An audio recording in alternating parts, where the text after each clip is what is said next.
Hello student, आज हम शुरू करते हैं एक बेहतरीन important derivation relation between R और F, focal length and radius of curvature of mirror. जैसा कि आप जानते हैं कि radius of curvature of mirror होती है double of the focal length. आज इसी चीज को हम ड्राइव करेंगे कि किसी मिरर के केस में जो रेडियस ऑफ कर्वेचर होती है वो फोकल लेंथ की जस्ट डबल होती है। इसके लिए हम एक कॉनकेव मिरर कंसीडर करते हैं और इस कॉनकेव मिरर पर मैंने लाइट ली है पैरेलल, और पैरेलल लाइट रे जैसे कि आप जानते हैं कि फोकस से पास होती है आफ्टर द रिफ्लेक्शन।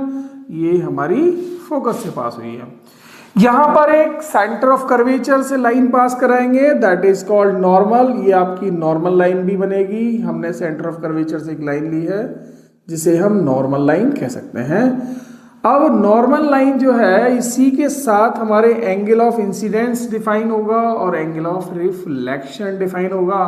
यानी कि आई और आर हमारा कहाँ से डिफाइन होगा? सेंटर ऑफ कर्वेचर से जो लाइन जा रही है दैट इज कॉल्ड नॉर्मल, और नॉर्मल लाइन से हमारा इंसिडेंट एंगल और रिफ्लेक्टेड एंगल डिफाइन होगा। जितना ये आई होगा उतना ही ये एंगल होगा।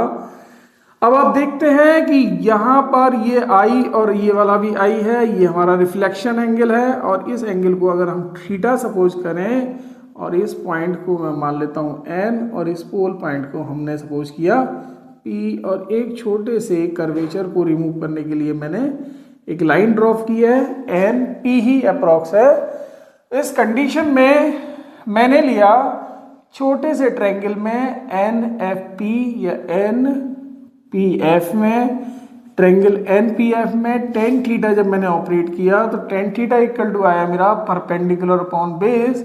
परपेंडिकुलर इज एन पी और बेस हो गया मेरा एफ पी।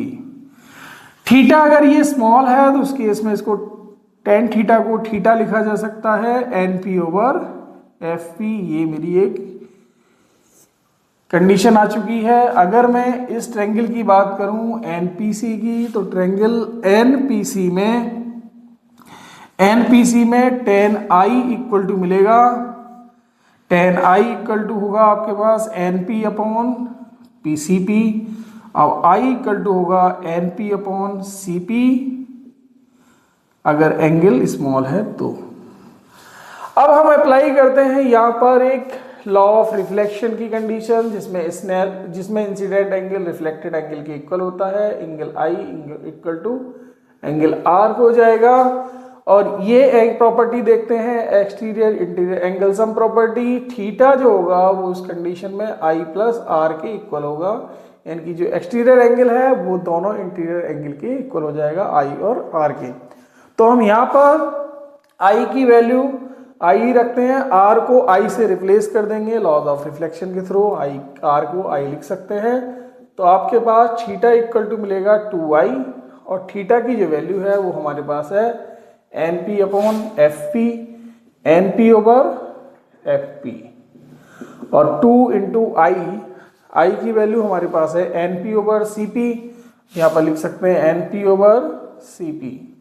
एन पी से एन पी कैंसिल हो जाएगा। एफ पी की वैल्यू एफ और पी इनकी फोकल लेंथ हो जाएगी 1 over F equal to 2 into C P की वैल्यू बेटा आर होगी, रेडियस ऑफ कर्वेचर डिफाइन होगी, तो इसको आर लिखेंगे, क्रॉस मल्टीप्लाई करेंगे तो आर इक्वल टू मिलेगा 2f।